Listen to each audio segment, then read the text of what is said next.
Let us know when we're on. I can't see. We're ready. Right. Welcome, everybody. This is take 3 of our episode. It's been riddled with some technical difficulties. The internet is just not cooperating with our live stream, so we ended up having to record. So this will be the vacation from our normal live streaming shows. So it is what it is. And it is what it is. It is what it is. So joining us today is the lovely Lipsticks and Leaves, Lindsey Stanford. And I'm, of course, Alex Stanford Scholar. John Welsh, the gentleman, is not here today. He is on location doing big important things for real estate companies, whatever. We're leaving the little people. So today we're smoking.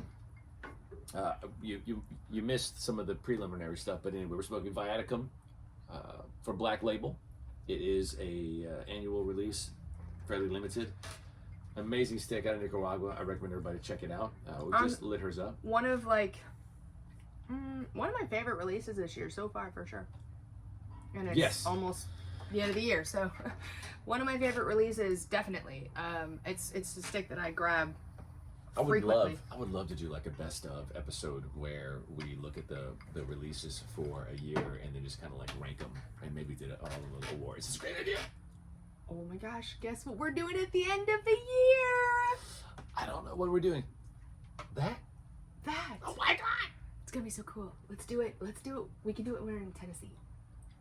Like right off the bat, you know, off the top of my head, trying to think what cigars came out this year that just blew me away.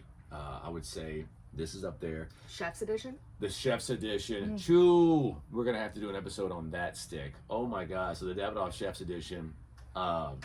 Yes. Yeah. Maybe that should be like our New Year's Eve stick. Oh my God. Dude, we're going to do something crazy. Yeah. If only we were like our friend Thomas in the Netherlands, who just apparently has access to whatever. Dude's buying box after box of Chef's Edition. Like, you bastard. Right. I had to kill somebody basically to get ours. Kill somebody, whatever. So we are drinking today. We are drinking a maple apple old fashioned because it is autumn. It is coming into the Thanksgiving season. This would be an excellent Thanksgiving cocktail. Excellent. Very really aromatic. So it's 1-to-1 parts of whiskey and apple cider, a few drops of aromatic bitters, about 1/4 to 1/2 teaspoon of maple syrup, and shake it all up real well. Garnish with an apple. Good to go. So the ginger beer, this is just garnish? It is just sometimes I like to top it with ginger beer. I did that last night. Yeah. If I'm looking for like a more like drinking cocktail that fills the entire cup, because an old fashioned is really only, unless it's filled with ice, it's really only half of your glass. So sometimes I'll top it with ginger beer and just have a full drink. See, you learned something. I didn't know that. But it is a fantastic. I don't know if I would just call it an autumn drink. I mean, sure, it's got the autumn ingredients to it, but it's so crisp that I could drink that summertime. It's just. I don't know. I mean, if you're bourbon neat, so this is fun. Sure. That's true. I know. Because it's disgusting. But I will say the pairing is really, really cool because you have the almost baker's chocolate notes from the Viaticum, and you have the drink, which has the apple notes. And so when you drink it with the smoke, it almost gives you like a nice burnt apple strudel, like a real... A burnt apple strudel. You heard it here, folks. That's what I do. Tell me I'm wrong. We're going to taste them together. It's freaking good. That's right. That's what I put up with. A lot of bullshit, really. God. Honestly, it's just payback for how much bullshit I put up with yours. Jesus so much.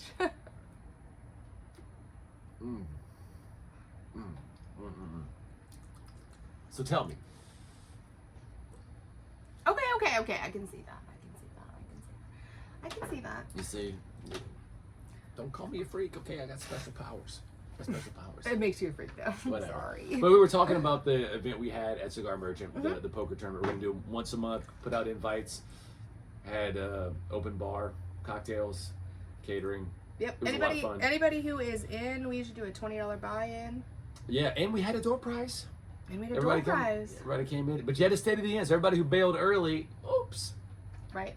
And the big winner was Eric Manley. He won a nice hand-picked cigar collection with it had a Plasencia, It had a all I remember is that Placencia. and then it had an Opus, It did. It had an Opus. and there was another one that was really good. Yeah, I can't I can't remember what it was. remember. We Anyway. had a lot of these cocktails, so that's why we don't really remember. But 100%. It's so many of them. But stay tuned to more stuff that we post. If you are in the area, it's definitely worth making a little drive down here. It was awesome. And I did want to take a second to talk about what we saw last night. That UFC card was freaking amazing. So if you didn't tune in, UFC 268 was last night. Yes, and let's talk about the card. What made this card so, frankly, historic? Number one, it was in Madison Square Garden. Okay. Right. So and like New York was what, the last state to legalize? Not only that, but with the pandemic, you know, New York is one of the slowest states to do a full reopen. Yeah. They're having a lot of problems with requiring vaccine passports to get entry into these Right. venues. So a lot of acts are canceling their trips because they're not going to perform there. Part of the UFC, they have said, and Dana has said, like, we're not doing that. We're just not. And so if you want us to come to you, and they were the 4th largest selling show at Madison Square Garden in record history. Yeah. And so I mean, if 20,000 people. if Madison Square Garden wants to make money, they're probably going to let them, do what they want. Yeah, and Dana has said, like, we'll find somewhere else. So it was historic because it was going back to MSG and full capacity. It was awesome. Dude,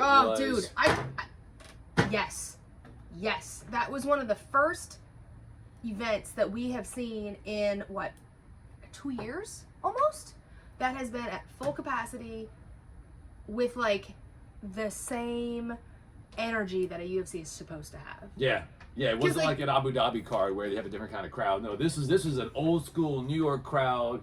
They were so amped up, and I'm getting ahead of myself, but they were so amped up at one point when the next fight, they were like taking a break. Even though the next fight was amazing because it was so depleted because everybody was on their feet screaming their heads off. Well, I just liked it because, like, think about when the pandemic first started and they were doing UFCs like with no audience, and it was silent. And you didn't realize just how much energy the crowd gave until it was silent. You were like, oh, you could hear everything, and that was kind of amazing. But just the energy was lacking. And then they piped in audience, and that was weird because it was like just cheering. Yeah, that was almost like watching the NFL where they piped We're in like, audio. yay! But so it was Madison Square Garden. It was 2 title rematches. It was Rose Namajunas versus Weili Zhang. And that was what was great about that booking was that everybody thought Zhang was the future of the division because the way she steamrolled Jessica Andrade and just looked like she was a juggernaut. She was too big, too powerful, great wrestling, great striking, and Rose is honestly, unassuming. she is. And then Rose comes in their first fight, lightning fast head kick knockout. Fucking picks her out. Shocks the world, but because it was such a crazy ending, the betting public did not adopt her as the best, so they still bet on Zhang again. She was up by 120 last night? Yeah, she was the favorite going into the walkout. So that was crazy. Then you had the title fight, Kobe and Usman, the main event. That was going to be a great fight because you knew that Kobe was going to put like the cheese, everything on the line, And I was really excited to see Usman's developments because after what he did to Masvidal, I was like, dude, his hands can't deny the skills.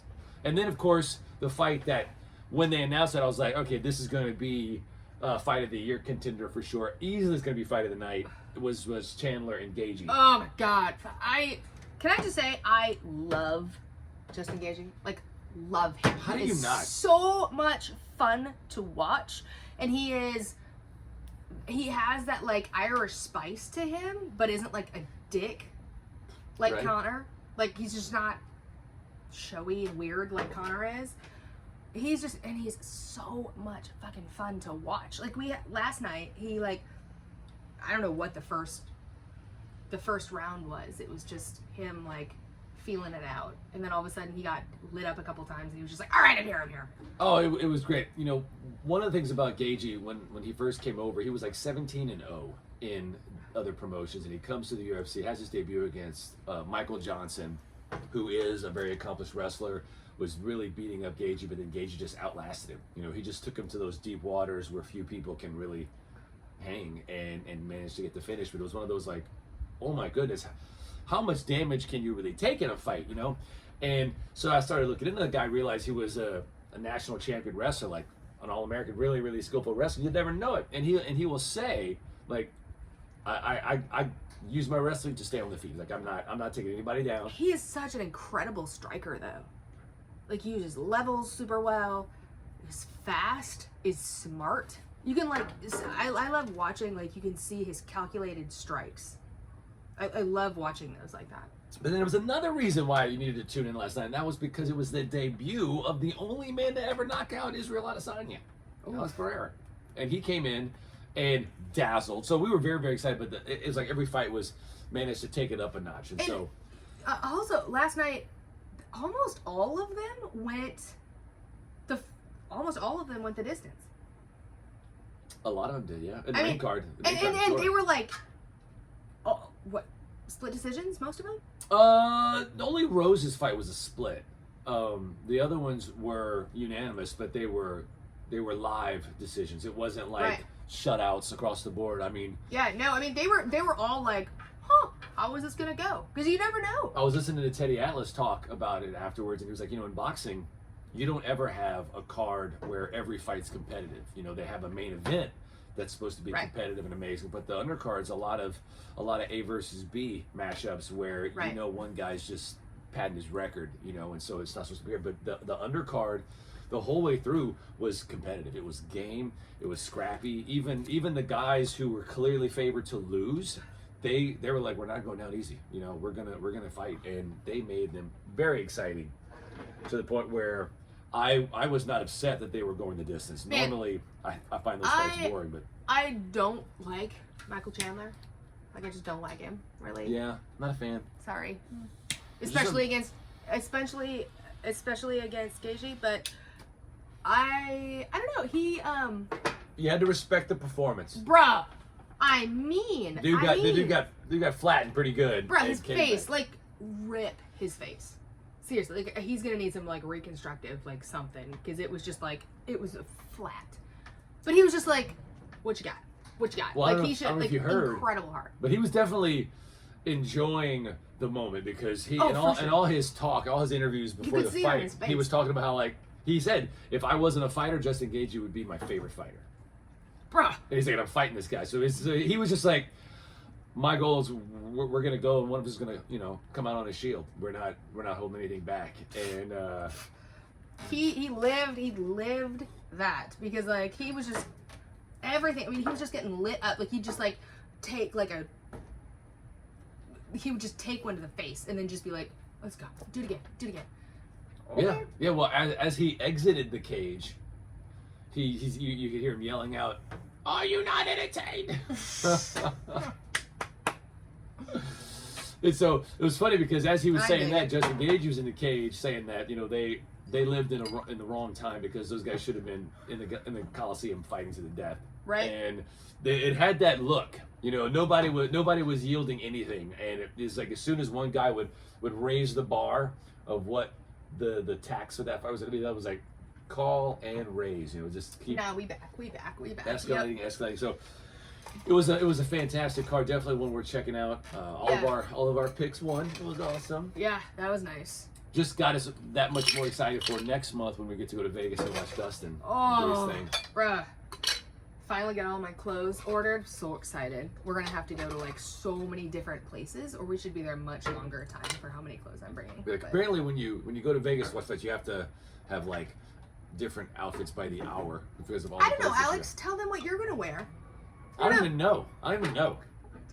Tell them what you're wearing, Alex. I don't know. What am I wearing? What am I making for you? Oh, I'm wearing a cape, yo. Okay, so I am making another one of these because you guys didn't get to watch me, so I'm doing Redemption Weeded Bourbon. Okay, anyway, he's wearing a cape. What kind of a cape, Alex? I believe it's got the Acadian flag. It does. It has the Acadian flag, and what are we going to do to it, Alex? Are we going to put diamonds all over it? Well, we're going to put diamonds on it. We're going to bedazzle it. We're going to be bedazzled. Why? Because we're going to support the diamond. I'm so excited. Oh my goodness. I love a bedazzler. So just a teaser I'm of bedazzling what all the GNS things. is doing. So John's coming with us, allegedly, and he's got a seat. He's one seat away from us, so that's pretty cool. And we're going to record some footage over there before the fight. And Are we? I'm thinking we're going to be Are going we? to the Davidoff store in Vegas, and we're gonna, if it's there, we're gonna grab some Royals and do a show where we look Davidoff Royals and be bougie because, I mean, hey man, YOLO, right? You're in Vegas. Because Yeah, why dude. not? Because you gotta do it. All right, so I'm finishing the first third of this thing. Why It not? is- Yeah, I'm like midway through my second. It is third like already. there's a toasty graham cracker quality that's coming out of it. So Also nice, great to pair but with. it's not cloying. It doesn't clog the palate. It's one of those where with the retrohale is nice. It's effortless. The retrohale to me is a little bit harsh. I have pretty sensitive sinus cavity though, so I tend to find retrohales a little bit harsh. Right? Now our mailman's dropping something off while we're doing the show. Yep. And I have a Super nice. package coming from Amazon. So That's she's fine. I got a definitely package coming too. out to get it. I said something dirty. It's not. It's fun. It's fun. So yeah, so the UFC, it's gonna be awesome. What are you picking up in your stick? My delivery from Amazon. I'm sorry. She's just like, I'm just looking at my package. I'm sorry. I'm just looking at the package. Yes, babe. Thank you. Yeah, thank you.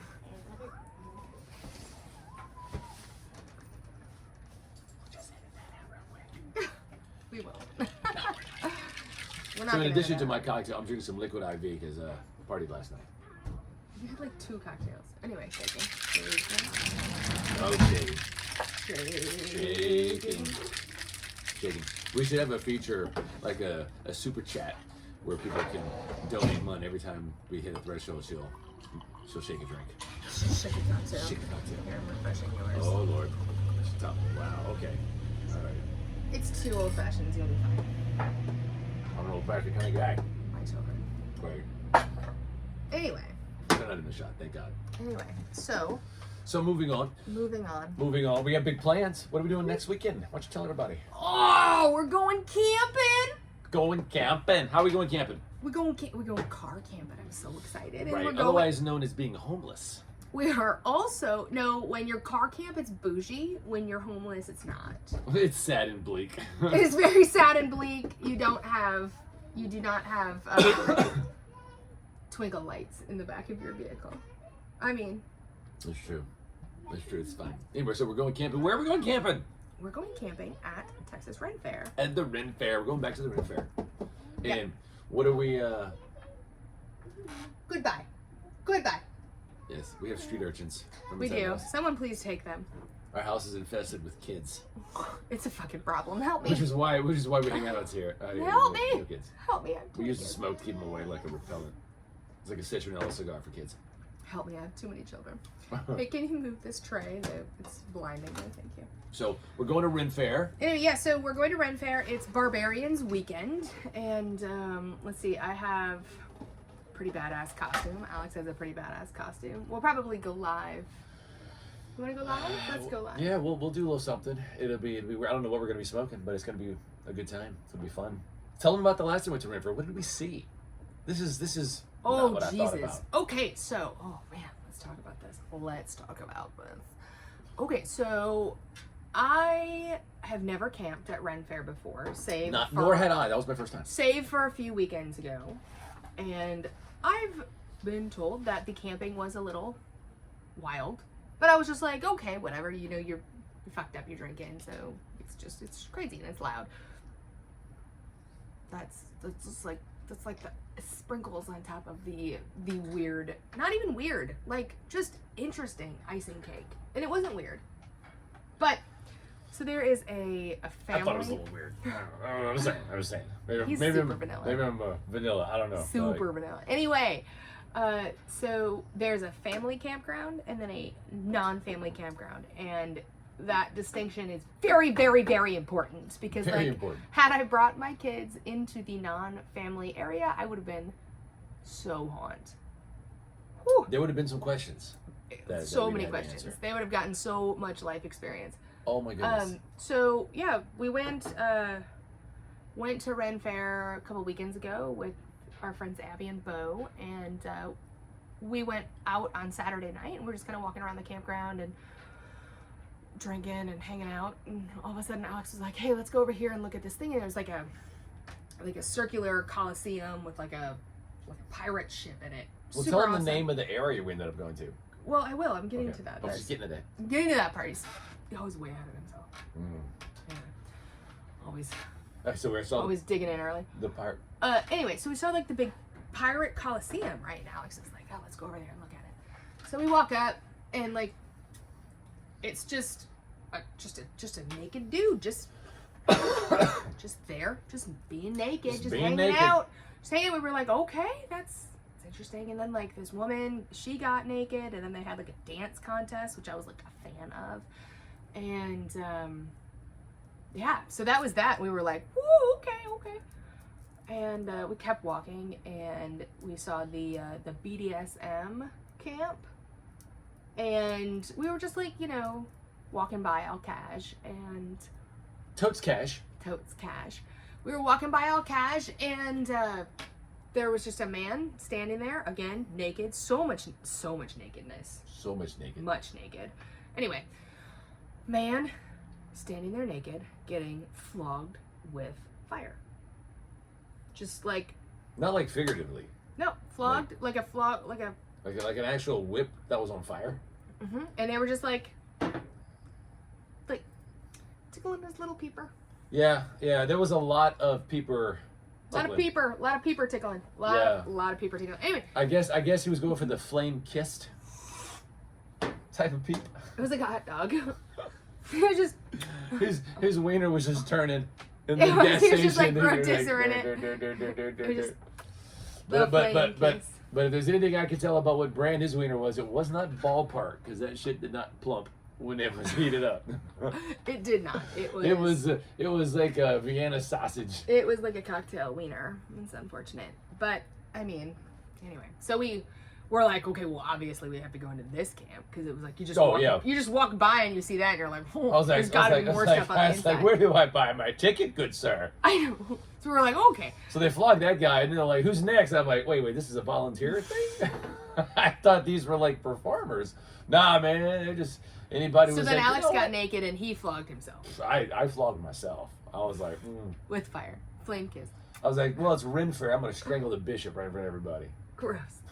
Anyway, so we go back like further into the BDSM camp, because why not? Yeah, 'cause that was the preliminary BDSM stuff. Bruh, I had no idea. I was just like, okay. So we're walking back, and there's this woman, and she's also getting flogged, but she's just like restrained, arms above her head. But I mean, shit, she was getting flogged for like a good 45 minutes. She wasn't getting flogged. That bitch was getting paddled. No, She's she was getting getting straight flogged with paddled. 900 different things. Oh, that's right. He had like this huge tray of different instruments to beat her, and he was just like picking one. Like, this feels a bit light. Oh, there we go. Let's go get it. So, but what I really enjoyed about it, I guess, was it wasn't just a dude like beating on a woman, right? Like you could tell like there was like mutual respect and so much consent. Like I really respected that, because it was just very respectful. It was interesting. Then there was a tent. He always, but the guy that was doing the flogging was always saying, like, after he finished with one and he would start on another, he would always say, "Are you okay? We good to proceed?" There was so much respect for the human that was involved. I found that really interesting. I've never really been in that, and I guess seen that. Well, considering that I had no idea any of that stuff was a thing. So I'm super green. You didn't know that flogging was a thing? Not like that. Not like that. Okay, honestly, that's the worst part though, because I would not want my arm suspended above my head. That's the real punishment right there. I was like, can't you do that while I'm lying on the bed eating snacks and watching Netflix? For sure, I'm like, beat the shit out of me. I don't care. I'm just gonna eat. Oh, you just want to spank me? That's cool. Just give me some snacks. I'll watch Netflix. Right. Might as well be comfortable. So then we went to this tent, where the real extreme stuff is happening. The big tent, yeah, that was And very there was this lady who was getting like this massage. She was on a table, face down. I don't know if I call it a massage. But the massage, it wasn't really a massage. It was just like it was a massage with like knives. Various methods of torture. So he'd have knives, and he would like run the knives up and down her body, and then he'd like grab her hair and pull her chin up and like cut her throat with the other side of the knife, so it wasn't sharp. Yeah, literally did not. Just make that very clear. He did not actually cut her throat. He just did the motion. My favorite tool of his was Thor's hammer. Thor's hammer was amazing. He had multiple Thor's hammers. But they were like the toy ones, so they were foam. It was foam. It was the cutest thing ever. There was like a black like, I am a big genuine this thing. And then he's like playing the xylophone on her ass. Ding, ding, ding, ding, ding, ding, ding. And then he just like tap her. It was really cute. It was, again though, extremely respectful. Like so respectful. And then there was another, and in that tent, there was that woman, and there was 4 different stations, I guess, that they had set up, and there was an area that you could go and just be a viewer, I guess, a voyeur. A voyeur, yeah. Yeah, you could just be a voyeur. Which I'm excited to add that to my repertoire. Anyway, so there was like 4 different sections, and there was a man on one of the other sections that was, again, like getting flogged, but this was a man getting flogged by women, which was interesting. Yeah. And when he got up, the woman that was doing the flogging, like, gave him a big hug, and she, like, whispered some stuff in his ear, and then they embraced. I mean, there was, like, that was what I really, really loved about it, because there was, like, an inherent level of, like, violence, but you could tell that level of violence took, like, the utmost level of trust from both parties. And there was like such a vulnerability to it, and I had never really experienced that about the BDSM world before, but I that was like really powerful. So you're gonna get flogged now? Want me to paddle you? Only if you do it like that. Again, snacks and Netflix though. I'm not about like the arms above the head. Next on GNS OnlyFans. Okay. We'll be reviewing cigars while we beat the shit out of each other. like now's the part where we put the cigar out on your flesh. Okay, no. I'm not looking for permanent body markings. No. Oh, you having to relight? She's having to relight. I put it out for a while. I'm sorry, I was taking a break. I needed to catch up with you.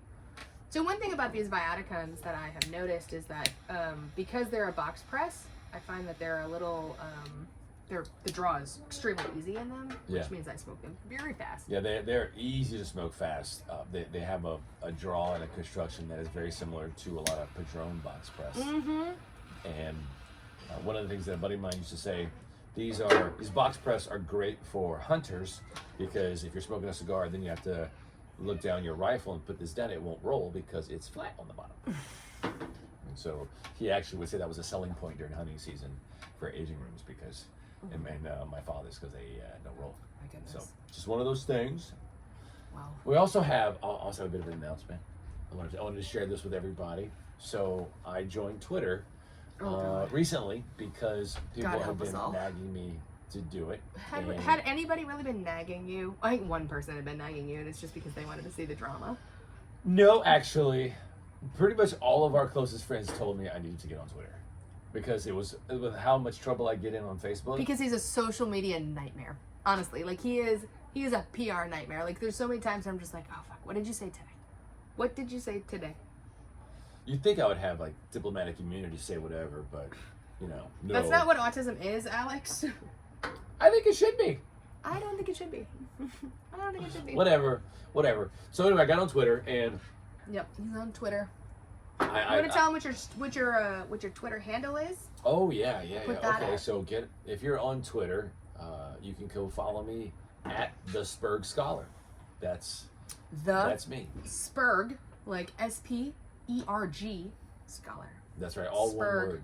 Because he has Asperger's, so he says he's Spurgy. It's real cute, actually. I don't know, I dig it. Yeah, see, she got a dog on me, but she can't diss the skills, yo. I'm sorry. I live to dog on you, but I also really, really like you. So. So what you gonna do? So anyway, What you gonna do? I got my Twitter thing going. I was really, really careful about what I said because I say things. That's kind of my reputation, and so I was That's like nervous his about tagline. saying the wrong thing. So I was keeping my content, my tweets, very vanilla, just some cigar related stuff, nothing major. They were so vanilla for like a week. Everybody was like, "You nervous, bro?" I'm like, dude, I don't know what to say. I don't want to get in trouble. I'm already on Zuckerberg's list. I want to be on freaking Dorsey's. I think I'm on Zuckerberg's list more than you are. That's true. That's true. But you're on a different list. You're on that Spank Bank list. I am not. That's not. The only time I've gotten banned for posting illicit content is when I posted you. Oh, that's right. That's right. She posted a very compromising photo of me. And Zuckerberg was like, we're not putting up with that. It actually was not compromising, really. It was just the shadows of it ticked the algorithm into thinking that there was more genitalia in the picture than there was. And there was not any in the picture. I don't think there was any. Mm-mm. But, anywho. So, I started ratcheting up my Twitter presence a little bit. I started Ratcheting. I was ratcheting. I'm getting ratchet up in here. So I started commenting on well-known For sure, ratchet. profiles, trying to get some exposure. And I tweeted. It worked. I tweeted something on this lawyer's thread. I don't know. His tweet. I guess I'm learning all the jargon. You know, I'm very, very forum savvy. So going from the internet forums where I met her, by the way. Forum savvy. Oh my God. To Twitter is just like very, very different. The user interface is very different. So anyway, so I comment on this guy's tweet, and he retweeted it, saying this guy needs more followers. And so now it's been really interesting. Oh, what did he say? Now's not the time to be humble. Come on. I've never known Alex to be humble. He said this dude is way too sharp to only have 16 followers. Smash that button, folks. Follow him. So much appreciated. It's been awesome. I'm promoting the show through it. We may have picked up a couple of subs from Twitter, but we will be posting the show on Twitter as well as Facebook. So easy to find us. I'm running low here, people. I know. Yeah, mine's I'm like almost through my second third already, which is unheard of in 32 minutes. So one thing that I did want to throw out to the public, I love feedback from you guys, and I'm so sorry that we're going to go do a live show. I love the energy of having 3 people watching the show. And having, just throwing my cigars around, just like, rah, whatever. And dealing with the comments of generally Spencer. But what I would love for you guys to do, we're coming up on the 1-year anniversary of GMS. We had our first show, I believe, at the end of November of 2020. We are in November now, so we are probably 3 weeks away or so from the 1-year anniversary. And I was hoping to do something kind of special. Something special, So if you guys have any ideas of what you'd like to see us smoke or how you want to do it, maybe we'll have more of a bigger panel. Have some of our besties on and just have a party and play drinking games. We haven't played the drinking game in a while. That's because people were getting hammered. And you also just like won every time. I know. Nobody wants to play games with you. It's horrible playing a game with me. It really is. We've been married for almost 16 years. And I think I stopped competing against you in what year? Under year 1. Hey, you did play me in Connect 4 at Legends this year. One time and you won and I was like, fuck you, I'm done. One time. I'm done. One time. Sorry. I'm done. It's just one of those things. So yeah, let us know if you have any suggestions. One of the things I was kind of floating was smoking like an Opus or Got a Fire or... I would like to do one of those angel shares. Ooh, angel share. I don't know how many of those I have. Another thing I was thinking about doing is doing a little show and tell, bringing the viewers into my cigar collection and giving you guys a little tour of my personal humidors. So there's a lot of smokers. Like once you switch from just being a cigar smoker to a collector, that's when you start looking at your bigger humidor options. And so a lot of guys, they like those, like the wine humidors where they look like a wine cooler. They're electric. That way they are climate controlled as well as humidity controlled, and you just set them and put the water in. So I just forget them. Very Ron Popeil. Yeah, Set it and forget it. I don't really like the aesthetic of those, so I have been holding off. So I just have a bunch of nice. I'm really glad humidors. that you don't like the aesthetic of that, and that we have similar aesthetics, because we have so many humidors right now in my dining room, and if they were like just stacked up wine coolers, I would have a problem with that. I It wouldn't flow with take my a lot of house pride in the fact that perspective. when you go into our dining room, the humidors add to the aesthetic appeal. They don't Correct. take away from it. And so I would love to be able to give you guys a tour of my different humidors and how I organize them, because one of the things about autism is we do some weird stuff when it comes to how we organize the world. And so I'm actually a lot better than I used to be with how I organize stuff. So much But better. I have the most ridiculous organization system for my cigars. And so No. He has the most ridiculous organization system for his entire life. yeah, but most of those, there is a really good reason for why they're that way. Tell us about your office. What's the really good reason? What about my office? Why can we not find anything in it? He's like, I have it organized. I'm like, There is, like there each stack is designated for a different purpose. So different kinds of files go in different stacks depending on what they are or what I need to do to them. So if there's like correspondence that I need to reach out to opposing counsel for something, those go in that file. To If be I very have fair, files of my division- office is very similar. I have lots of stacks of files on my desk, but nobody else could probably tell what's going on in them. But I know what's going on in all of them. Right. Yeah, I've noticed that. That's why we have this little rule where it's like, if she needs a file from me, I have to give it to her. And if I need a file from her, she has to give it to me, because if we have to go look for it, we're going to start a fight. And it's going to end. Because it's like, how do you organize your desk? And I'm like, why do you live to vex me such?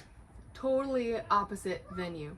Sorry. But anyway, so my cigar categorization scheme is quite arbitrary.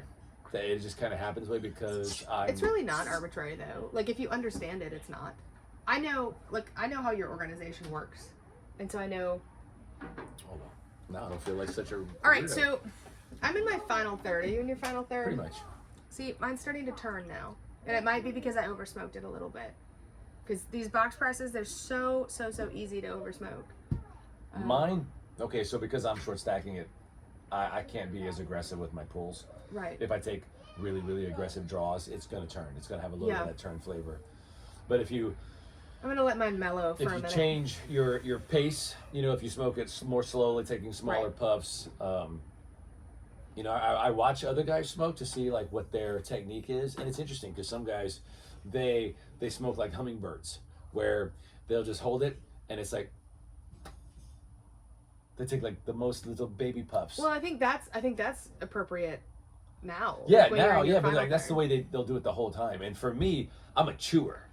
I don't chew the stick, but like I was chew like, the wait, smoke. not nearly as much as John. And so when I take a pull, I chamber it in my mouth, I retrohale a little bit of it, and I chew it. I get a lot of tongue action. That way, I just taste it in every way.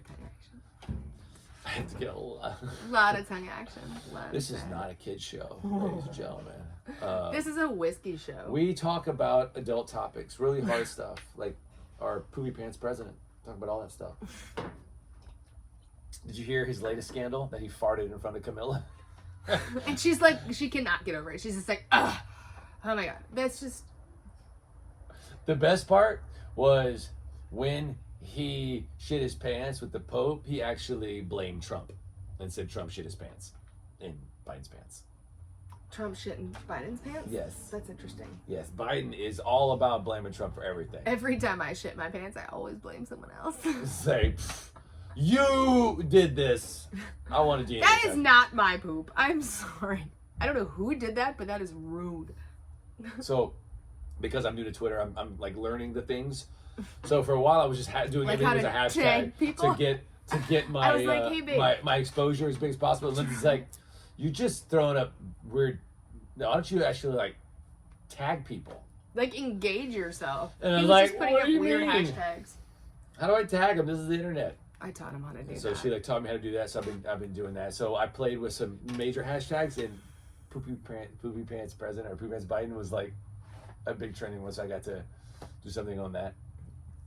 Also, so when you're on Twitter, it's like you're not confined to your friends list on Facebook. So basically, it's like you can throw something out there and you don't know who's going to see it, because people who follow you, your tweet will show up in their feed. So there's like the 6 degrees of Kevin Bacon stuff. So people will see me that I don't have any idea who they are, especially if someone retweets me or something like that.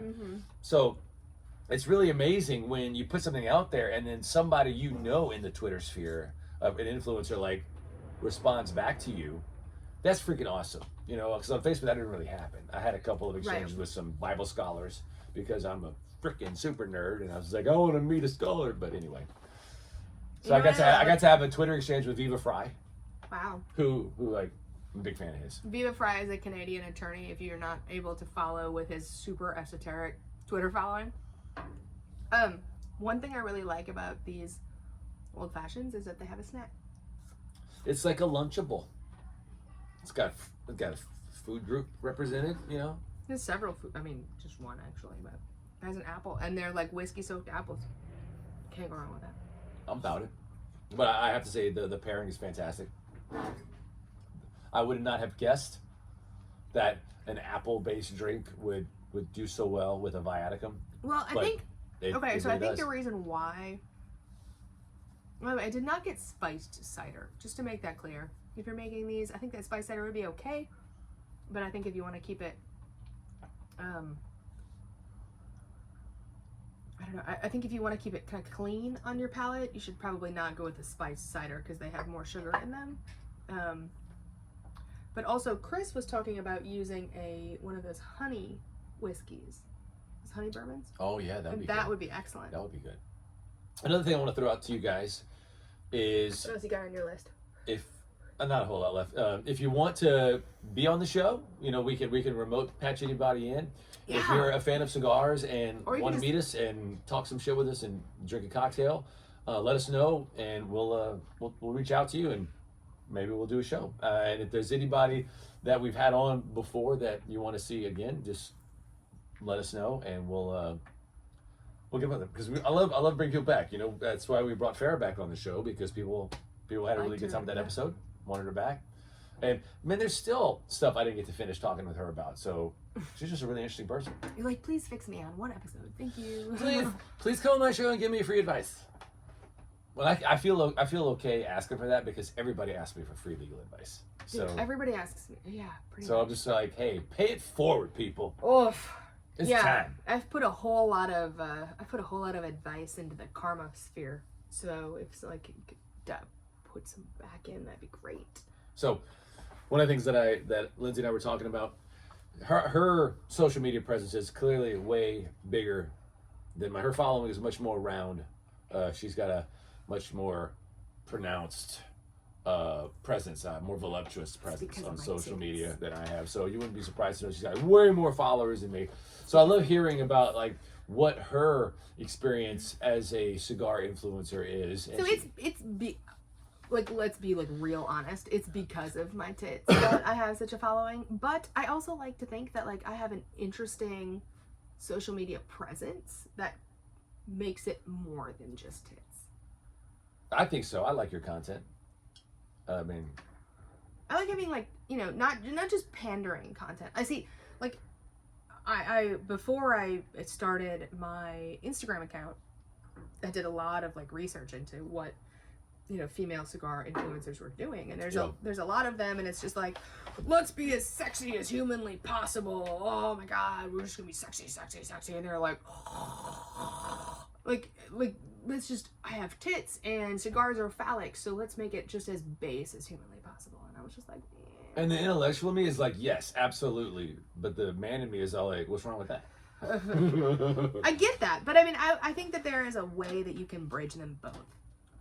Well, one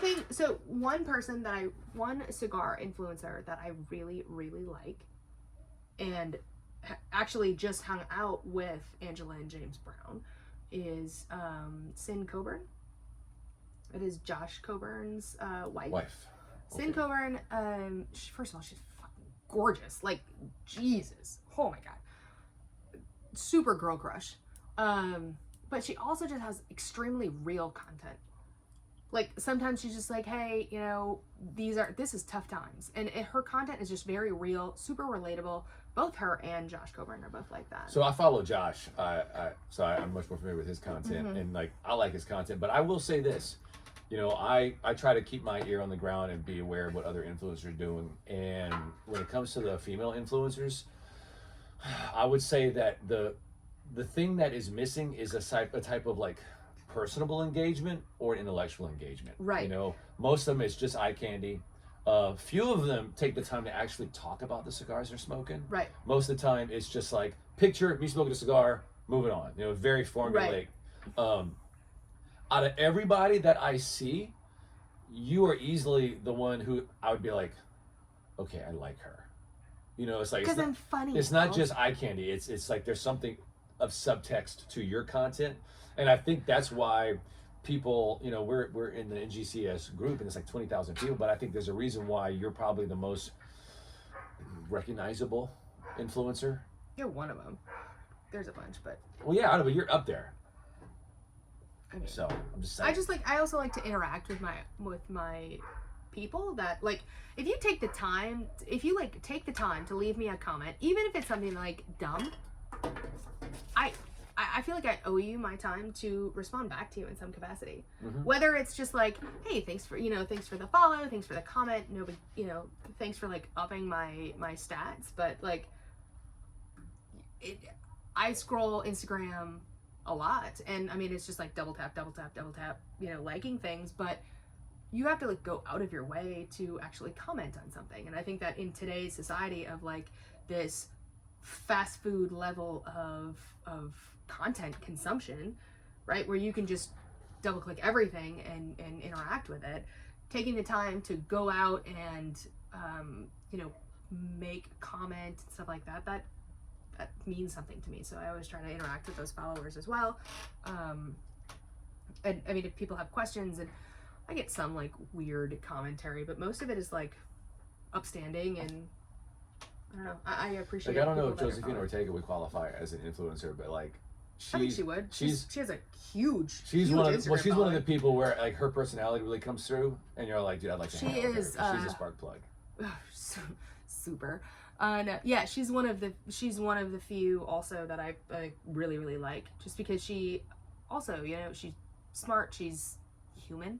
I like knowing that the people that I'm interacting with are more than just airbrushed models. Like have some sort of substance, have a context to you.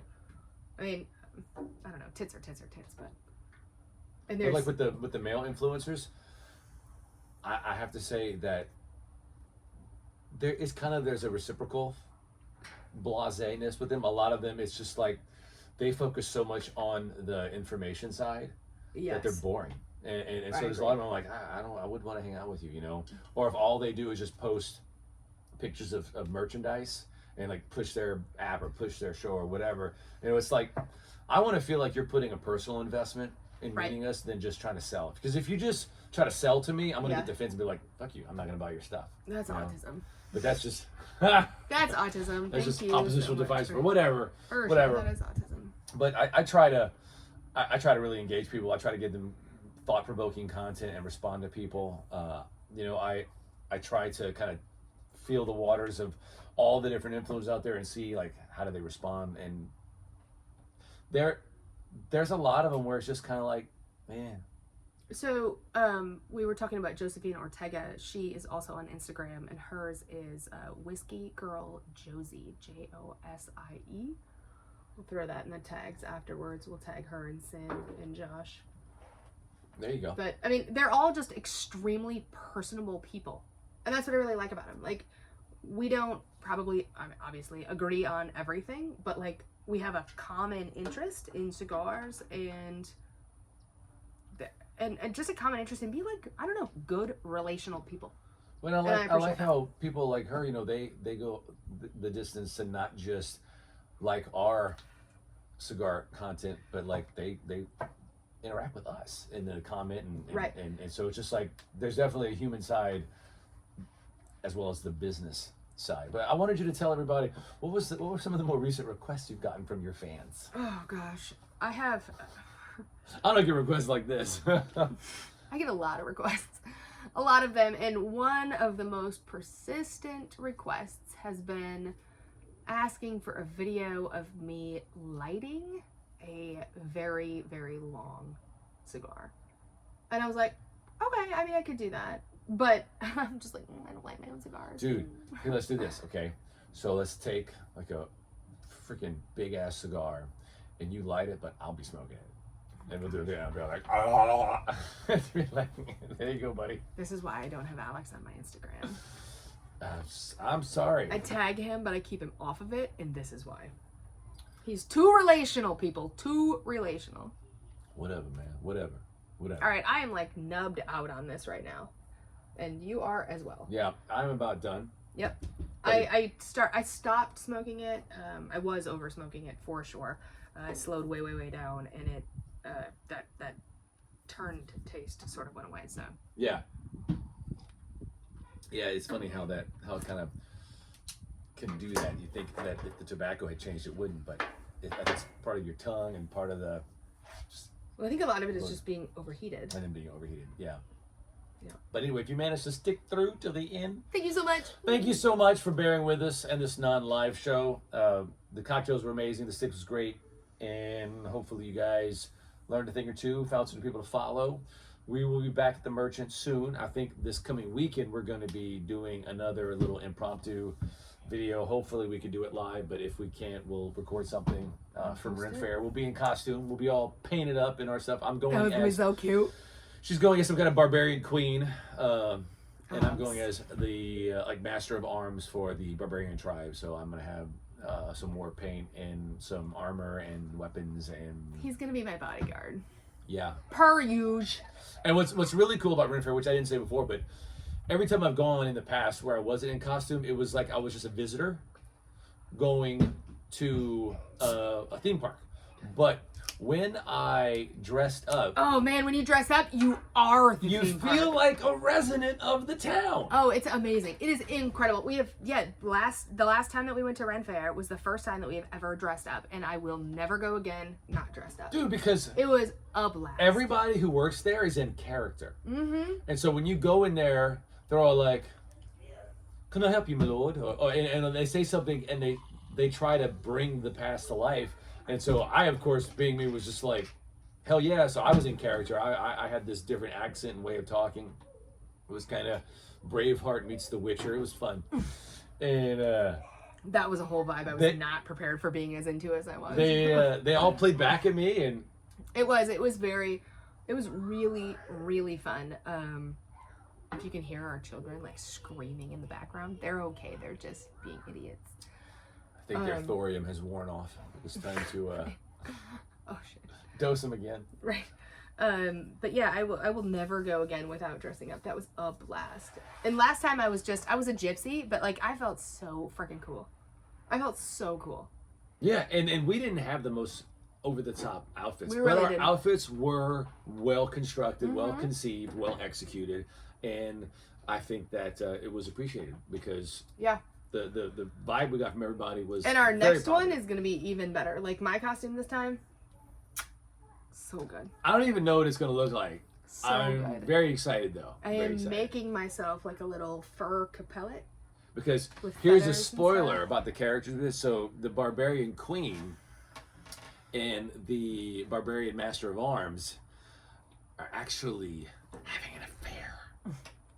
Are we really? Is this like a historical? That's a thing, yeah. So at some point, while we're all dressed up, I'll be like, we have to stay true to character.